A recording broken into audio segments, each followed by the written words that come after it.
Hello， 兄弟们，大家好！有朋友私信我，挖掘机是如何转弯的，今天就给大家讲一下。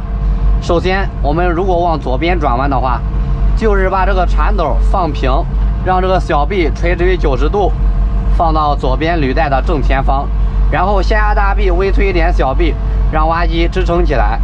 然后我们往左边转的时候，就是左边这个行走往后边踩，右边这个行走往左边踩。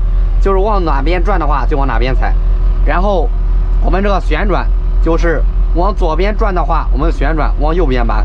好，现在我们是往左边转，我们同时配合啊，给大家示范一下啊。这样挖掘机已经转过来了。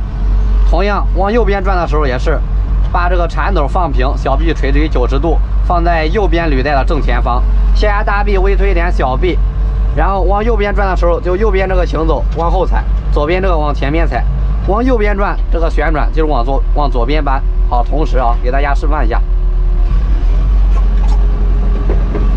这样就转过来了。你学会了吗？